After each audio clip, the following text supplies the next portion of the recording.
বন্ধুরা ইতিমধ্যেই আমাদের পশ্চিমবঙ্গে এসআইআরের যে খসড়া তালিকা বা ড্রাফট রোল সেটা বেরিয়ে গেছে। এই ড্রাফট রোল বা খসড়া তালিকা মূলত দুই ভাগে ভাগ হয়ে বেরিয়েছে।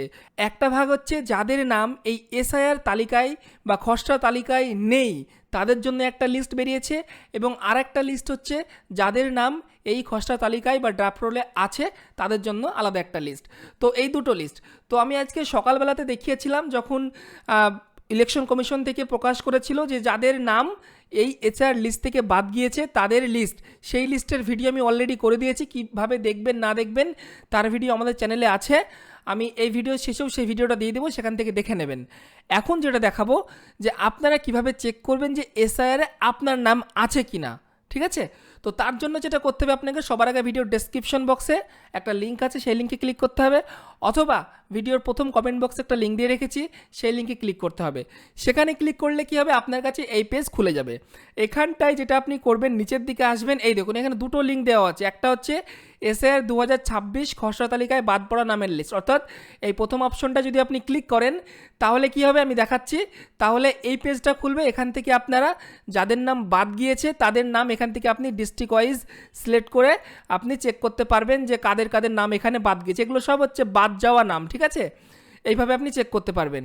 এবার ধরুন আপনি তো বাদ যাওয়ার নাম চেক করলেন, বাট এবার আপনি চাইছেন যে কাদের কাদের নাম রয়েছে এসআইআর তালিকাতে তাদের নাম চেক করতে।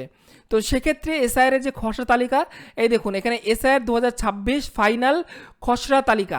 তো এই খসড়া তালিকাতে এখানে ক্লিক করলে কি হবে, যাদের নাম রয়েছে তাদের নাম আপনি চেক করতে পারবেন। তো এখানে আমি ক্লিক করছি, দেখুন এখানে যখনই ক্লিক করবেন আপনার কাছে একটা এরকম পেজ খুলবে। এখানে কিন্তু আলাদাভাবে কোনো লিস্ট দেয়নি যে আপনি বিধানসভা wise booth wise list check করতে পারবেন। এখনও পর্যন্ত কিন্তু আমি এই 12:45 ভিডিও বানাচ্ছি, এখনও পর্যন্ত কিন্তু লিস্ট দেয়নি। এখনও পর্যন্ত যে সিস্টেম রয়েছে সেটা হচ্ছে আপনাকে এই ভোটার নাম্বার দিয়ে সার্চ করলে দেখতে পাচ্ছেন যে আপনার নাম 2026-এর লিস্টে আছে কি নেই। তো দেখুন এখানটায় খুলবে, এখানটায় সবার প্রথমে বলছি এপিক নাম্বার, অর্থাৎ এখানটায় যে ভোটার কার্ডের নাম্বার সেই নাম্বারটা এখানে দিতে হবে।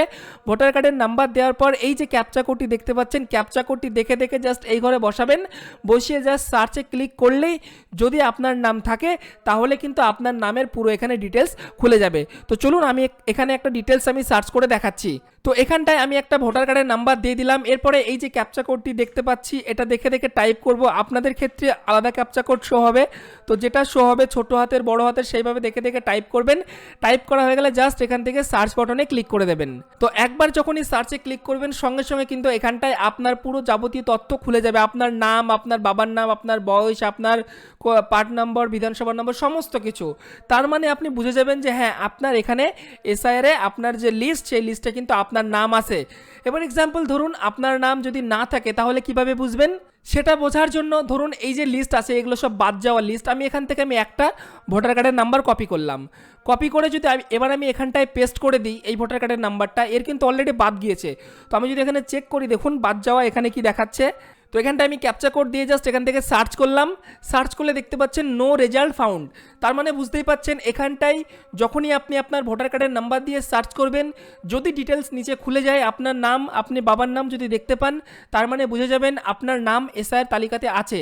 আর বাই চান্স যদি এখানে নো রেকর্ড ফাউন্ড দেখায় বা নো রেজাল্ট ফাউন্ড দেখায় তার মানে বুঝে যাবেন আপনার নাম কিন্তু বাদ পড়া নামের লিস্টে চলে এসছে। তাহলে আপনাকে সিম্পলি যেটা করতে হবে এখান থেকেই যে এসআইআর 2026-এর যে খসড়া তালিকায় নাম পড়া মানে বাদ পড়া নামের লিস্ট, এখানটায় ক্লিক করে এখানটায় আপনি ম্যানুয়ালি চেক করে নেবেন যেখানে আপনার কোন ডিস্ট্রিক্ট হচ্ছে সেই ডিস্ট্রিক্ট এখানে সিলেক্ট করবেন। সিম্পলি ডিস্ট্রিক্ট সিলেক্ট করে এখান থেকে আপনার যে বিধানসভা হচ্ছে সেই বিধানসভা সিলেক্ট করলেই কিন্তু এখানটায় পোলিং স্টেশন ডাউনলোডে মারলেই কিন্তু আপনি দেখতে পাবেন যে এখানে আপনার নাম আছে কিনা, তাহলেই আপনি কনফার্ম হয়ে যাবেন।